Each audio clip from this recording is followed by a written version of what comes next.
All right, strap in, everybody. Today, we're diving deep into the world of strategy with Robert Greene's The 33 Strategies of War. Ah, yes, The 33 Strategies of War, a fascinating read. We've got some seriously captivating audiobook excerpts narrated by Don Leslie to guide us. Think of this deep dive as like your crash course in military wisdom, but for everyday life. I like that. It's interesting, how Green takes warfare, something we associate with, well, destruction, hmm and shows how its principles can actually help us navigate life. It definitely flips the script on that whole peace and love thing we hear all the time, right? Right. Green's argument is that conflict, whether it's out in the open or, more subtle, it's just part of how humans interact. So instead of pretending it's not there, he says we should become, what does he call it? Strategic warriors. Yeah, strategic warriors. Hmm.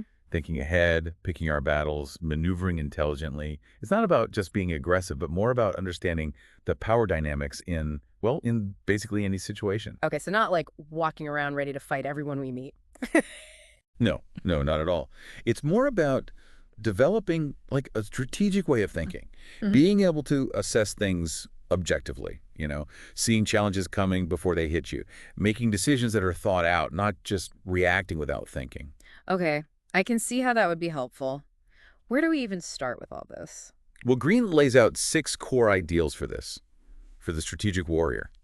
They're not like physical skills, more like mental frameworks to help you approach challenges with, more control, more clarity. All right, let's hear him. Break it down for me. The first one is all about seeing things objectively, not letting your emotions cloud your judgment, taking a step back from that heated moment to really see what's going on. That's easier said than done, though, right? We all get caught up in our feelings. Totally. But that's where practice and self-awareness come in. Green talks about recognizing your own biases, those things that trigger you to make, well, rash decisions. So it's like learning to spot those red flags in our own thinking that could be distorting things. Exactly. The next ideal builds on that, judging people by what they do, not by what they say. Seeing through the BS and focusing on like concrete evidence, not just empty promises or a charming personality. Actions speak louder than words, as they say. Makes sense. What's next on the list? Cultivating mental strength. Green's big on this. He says your mind is your strongest weapon. It's about resilience, focus, the ability to handle pressure without falling apart. Like training for a mental marathon, building up that stamina. Exactly. And it ties into the fourth ideal, embracing the wisdom of Athena over, well, the brute force of Ares. Okay, Greek mythology time. Remind me, who are those two again? So Athena, she represents strategy, cunning. Ares, on the other hand, he's all about that raw aggression. So it's not about being the loudest or the strongest, but more about choosing your moves carefully and like outsmarting your opponent. You got it. Green argues that in a lot of situations, a well-planned move is way more effective than a head-on attack. Like David and Goliath, right? David uses his brains to beat Goliath's brawn. Perfect example. The fifth ideal is about elevating yourself above the battlefield, so to speak. It means taking that wider view, seeing the bigger picture, thinking strategically, not just tactically. Like a chess player, always thinking a few moves ahead, planning for the opponent's reactions. Spot on. And finally, the sixth ideal, Green says, see self-improvement as a constant battle against your weaknesses. We all have areas where we can grow. It's about recognizing those and actively working to improve. So always striving to be better, but knowing we're not perfect, we're all works in progress. But how does all this apply to actually dealing with, like, real-life conflicts or challenges? That's where Green's specific strategies come into play. The first one he dives into is the polarity strategy. Okay, I'm intrigued. What's that all about? Well, he uses the story of Xenophon and the 10,000. They were Greek mercenaries, ended up stranded in Persia after this, military campaign gone wrong. They were lost, demoralized, totally outnumbered. Rough situation. Yeah, it wasn't until they focused all their energy, their anger, on a clear enemy, the Persians, that they found the motivation to fight their way back to Greece. So having a common enemy actually helped them, brought them together. Exactly. And Green says this applies to our lives too. Clarity often comes when you define who you're up against. But who are our enemies in this sense? We're not talking about literal war here, right? Not necessarily. It could be people who are working against you, yeah. Yeah. But it could also be like bad habits, limiting beliefs, even ideas that are holding you back. So anything that's creating resistance in your life. Exactly. By defining what you're fighting against, you get a sense of direction, a purpose. That makes sense. But how do we even identify these like modern day enemies? They're not always as obvious as, an actual army. You're right. Greene points out they're often much more subtle. Think about it, backstabbing coworkers, friends who are passive-aggressive, even people who use guilt to manipulate you. It's a whole different kind of battle. Sounds exhausting, honestly. Like you need a psychology degree just to get through the day. Well, Greene does offer some tactics for spotting these hidden enemies. He talks about how provocation can be a useful tool. Provocation, like deliberately pushing someone's buttons to see how they react. Exactly. He uses the example of Harry Cohn, this pretty ruthless Hollywood producer. Hmm. Cohn would use extreme opinions just to get a rise out of people. That way he could see their true colors no matter what they said to his face.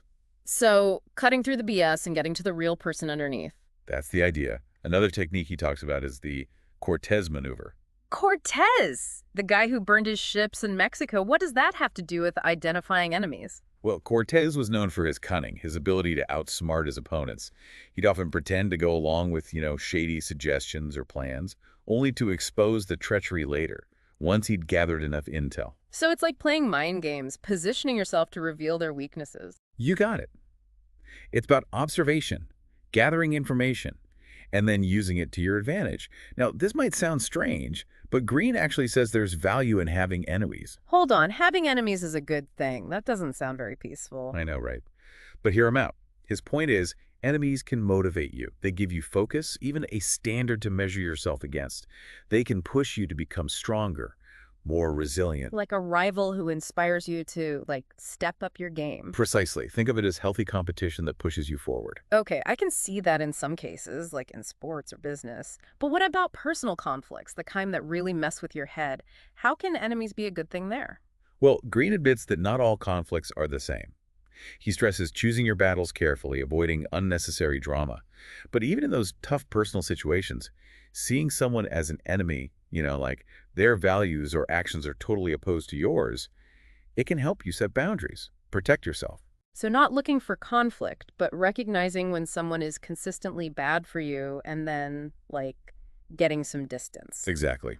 He also points out that leaders can use this idea of a common enemy to unify their followers. Happens all the time in politics, right? Politicians rally their base by pointing to the supposed threats from their opponents. That classic us versus them thing. Powerful stuff. It is. But Greene warns against becoming paranoid, seeing enemies everywhere you look. It's about finding that balance between being aware and, being skeptical without going overboard. This is all really insightful, but honestly, I'm starting to feel a little overwhelmed. Like every interaction could be a battleground. I get it. That's why he's so big on having that strategic mindset, not a paranoid one. It's not about being on guard all the time, but having the tools and awareness to handle challenges when they pop up. Okay, that's reassuring. So we've talked about having that strategic mindset and the, surprising value of enemies. What other strategies does Greene have up his sleeve for navigating this whole crazy thing called life? Well, lay some more strategy on me. What else does Greene have for us? All right, let's dig into the guerrilla war of the mind. This one's all about being adaptable, realizing that what worked before, well, it might not cut it now. He uses a great example, Napoleon's victory over the Prussians. Yes, the classic clash of military minds.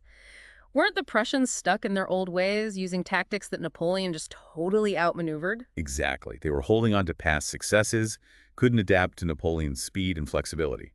Greene says the same thing happens to us all the time. We get trapped in ways of thinking, habits, strategies that, maybe worked before, but now they're holding us back. Like driving while only looking in the rearview mirror, focused on what's behind, not what's ahead. Perfect analogy. We get so fixated on past wins or losses that we miss how things are changing around us. Ugh, I know that feeling. I've definitely been there, clinging to an approach that just wasn't working anymore. Frustrating, but I guess it's human nature. It is. But the good news is we can train ourselves to be more mentally fluid, to be able to adapt and think on our feet. Greene gives some tips for this. He says, learn to think in the moment. Don't just rely on what you already know or what happened before. It's about being present, responsive to what's happening right now. So letting go of preconceived notions and seeing each situation with fresh eyes. Exactly. He also says, forget the last war, win or lose. If you dwell on victories, you get complacent. Clinging to defeats breeds fear. Both of those things stop you from adapting to new challenges. Makes sense. So how do we actually do that? How do we develop that mental agility to handle whatever life throws at us? Greene says, try to cultivate a childlike curiosity, that openness to new experiences. Approach the world with a sense of wonder, a willingness to learn. Remember being a kid, eager to explore, to discover, not weighed down by past failures or worries. It's true. Sometimes we take ourselves too seriously. We forget to just enjoy the process of learning and exploring. Absolutely. He also says keep updating your style, your approach, your way of thinking. Keep pace with the world. Don't become a dinosaur, stuck in your old ways, unable to adapt. Embrace change as a chance to grow, not something to be afraid of. You got it. Now let's switch gears a bit and talk about the counterbalance strategy. This one's all about keeping a cool head, especially when things get tough or stressful. Greene uses the Battle of Copenhagen as an example. Two British admirals, Hyde Parker and Horatio Nelson, they clashed over how to handle the Danish fleet. Parker, he was more cautious, wanted to play it safe. Nelson, well, he was known for his boldness, urged for a more aggressive attack. Wasn't Nelson the one who, disobeyed orders to retreat and ended up winning a huge victory for the British? That's the one. And Greene uses this story to show how important self-control is. It masks fear, helps you stay strong in the face of danger. He says that in a crisis, what you need isn't more caution, it's more resolve. So pushing through that initial fear and hesitation to make the bold move when it's needed. Exactly. It's about inner strength. Staying calm and focused when everything around you is going crazy. Greene says this mental toughness, it's not something you're born with, it's something you build through practice, conscious effort. So how do we actually build that mental toughness? Any specific exercises or practices he recommends? He's got a few. One is confront your fears head on. Don't avoid them. By facing the things that make you uncomfortable, you gradually get more confident, more resilient. Like that saying, feel the fear and do it anyway. Exactly.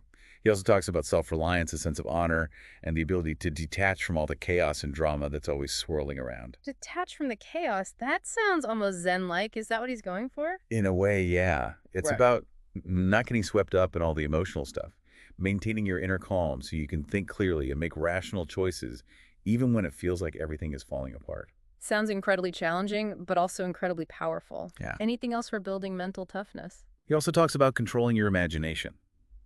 A lot of times, our fears are worse in our heads than in reality.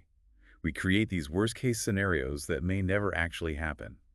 Learning to manage those negative thoughts can stop them from paralyzing us. So recognizing that those anxious thoughts are just thoughts, not necessarily facts. Right, and he's got a simple trick for regaining control when you feel panicked. Focus on simple tasks. Simple tasks. How does that help in a crisis? By focusing on concrete, doable actions, you take your attention away from all the overwhelming feelings. You get a sense of control back. It's like grounding yourself in the present moment by taking those concrete steps instead of getting lost in all those anxieties. Exactly. And lastly, he gives us this reminder that can be really powerful when you feel intimidated. Remember, everyone's human. Even those people who seem larger than life, they have their own insecurities, their own struggles. That's a good point. It's easy to forget that they're just like us. Now, let's get into a strategy that really pushes you out of your comfort zone. The death ground strategy. Greene talks about Hernan Cortez, the Spanish conquistador. Remember, he's the guy who burned his ships when he landed in Mexico. Yeah, that's a bold move. It's like saying no turning back. You're all in. Exactly. He was getting rid of those safety nets, those escape routes we all cling to sometimes. No easy way out. But isn't that a bit extreme, burning your ships, metaphorically speaking, of course? How does that apply to, regular life? Greene says we often hold ourselves back by building those psychological safety nets. We put off going after our dreams because we're scared of failing. We stay in jobs we hate because we're scared of the risk of starting something new. So it's about embracing those situations where there's no easy out, where the stakes are high and you have to perform. Precisely. He calls it finding psychological death ground. Pushing yourself past your limits, taking risks, really committing to your goals. Honestly, that sounds kind of anxiety-inducing. It can be challenging, yeah. But his point is, by embracing those high-stakes situations, you unlock a level of motivation and focus that you wouldn't find otherwise. Those moments of death ground, they can be transformative. You end up achieving things you never thought possible. Okay, I can see the appeal, even if it does make me a little nervous. Any examples of how this psychological death ground might look in everyday life? Sure. One is fully committing to one challenge or project, no distractions, just pouring all your energy into it. So going all in on something you truly believe in. Exactly. Another is acting before you feel ready. We often wait until we feel totally prepared, totally confident. But Green says sometimes the best way to learn is to just jump in and figure it out as you go. Embracing that learning curve and not letting perfectionism hold you back. Right. He also suggests entering new territory, like literally going somewhere new or trying new things intellectually, creatively. Pushing past your routine and comfort zone opens you up to new ideas, new perspectives. Life begins at the end of your comfort zone. Right. Exactly. And lastly, he encourages embracing risk and discomfort. Not being reckless, but being willing to face those challenges that make you a bit uneasy. So understanding that growth and progress often come with a bit of, well, discomfort. Exactly. Now, let's shift to a strategy that's super relevant today. The command and control strategy. Greene uses George C. Marshall as an example. He was the guy behind America's military strategy in World War II. Marshall was known for delegating effectively, building a tight team of trusted people who could carry out his vision. So it's about empowering others to take ownership and make decisions, not trying to control every tiny detail. Yeah, got it. He talks about cultivating indirect control. That means setting a clear vision, clear expectations, and then trusting your team to get it done. Sounds good in theory, but I imagine it takes a lot of trust and a very carefully chosen team. You're right. Greene is big on choosing your team wisely, surrounding yourself with people who are capable, reliable, and share your values. So building a team that's on the same page and can function without you constantly looking over their shoulders. Precisely. He also points out the dangers of, groupthink and divided leadership. Groups can be too cautious, too focused on their own interests. They can make irrational decisions, especially without strong leadership and clear direction. So it's about finding that balance between collaboration and decisive leadership. Exactly. Leaders need to maintain control while still seeming collaborative. It's tricky, but essential for good leadership. Now let's check out the controlled chaos strategy. This one's all about adaptability and flexibility. He uses Napoleon's core system as an example. Napoleon again. He seems to pop up a lot in Greene's book. What was special about his core system? Napoleon divided his army into these smaller, independent units called corps. This made them faster and more adaptable on the battlefield. Each corps had its own commander, who could make decisions based on what was happening right then and there. So decentralizing decision-making, giving power to those on the front lines to react quickly. Exactly.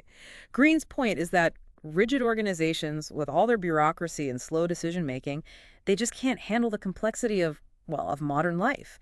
He's all about a more fluid, adaptable approach. So embracing a bit of chaos and uncertainty sounds a little counterintuitive. It might seem that way, but his argument is by being flexible and letting people make decisions closer to the action, you create a more resilient organization. He calls this strategic depth. Strategic depth, what's that mean exactly? It means having options, different ways to achieve your goals, instead of being stuck with just one rigid plan. So having a plan A, B, and C, not just putting all your eggs in one basket. Exactly. And it's about structuring your team in a way that plays to their strengths and fits their personalities. So recognizing that there's no one-size-fits-all approach to leadership and team structure. Right. Okay, lastly, let's talk about morale. Greene has a bunch of strategies for this, but they all come back to one main idea, turning your war into a crusade. A crusade. That sounds intense. What does that even mean? It means getting people fired up by connecting them to something bigger than themselves, something they truly believe in, something worth fighting for. So appealing to their values, their sense of purpose. You got it. He uses the example of Oliver Cromwell's army in the English Civil War. Cromwell's soldiers were super religious, saw their fight as a holy war against tyranny. That belief is what fueled their discipline, their courage, their unwavering determination. That's a powerful example of how a shared belief can unite people. But how do we apply that to our own lives, our own wars, so to speak? Greene suggests leading by example, showing your commitment through your actions. Walking the walk, not just talking the talk. Exactly. He also says appeal to emotions. Logic and reason are important, but they don't really inspire people on a deep level. So tapping into that passion, that sense of purpose that really drives people to achieve great things. Precisely. And he also says mix harshness and kindness strategically, not being all over the place, but knowing when to be firm and demanding and when to be supportive and encouraging. So being a well-rounded leader, adapting your approach to the situation and the people you're working with, Yeah, it's like there's an art to being an effective leader, knowing when to push, when to support, when to be strategic, when to just roll with the punches. It is. It really is. And, thinking about that strategic depth thing again, it reminds me of like a game of chess. You don't just focus on the next move. You're thinking several moves ahead, Right. anticipating how your opponent might react. That's a great way to put it. It shows how the 33 strategies of war isn't just about like brute force, it's about outsmarting your opponent. And that opponent could be anything, a rival company, a difficult person, or even those negative voices in your own head. Absolutely. Green's giving us a framework to deal with those tricky situations, those conflicts that just seem to pop up everywhere. And the way he uses all those historical examples, it really brings it to life. It's like a history lesson, a psychology seminar, and a leadership training all in one. What I find interesting is how relevant it is to like everyday stuff. These strategies, these principles, you can use them in so many different areas. Totally. Negotiating a raise, winning over a client, even just sticking to your own goals, it's all about understanding how power works, how influence works, how to persuade people. And knowing yourself, your strengths, your weaknesses. Because, like Green says, the toughest battle is often the one we fight within ourselves. So true. Overcoming those inner obstacles, those beliefs that hold us back, that's where real change happens. So, listener, think about this. We've covered a lot of ground today exploring some of Robert Greene's big strategies from the 33 Strategies of War. We talked about having that strategic mindset, figuring out who or what your enemies are, building that mental resilience, getting comfortable with being uncomfortable, and how to create awesome teams. And this is just scratching the surface of what's in the book. Yeah, and as we wrap up this deep dive, I want to leave you with a question. If strategy is all about having more options than your opponent, what are those ships you need to burn in your own life? To really create that sense of urgency, that clarity of purpose. What battles are you still fighting that you need to let go of? What old tactics are you using that aren't working anymore?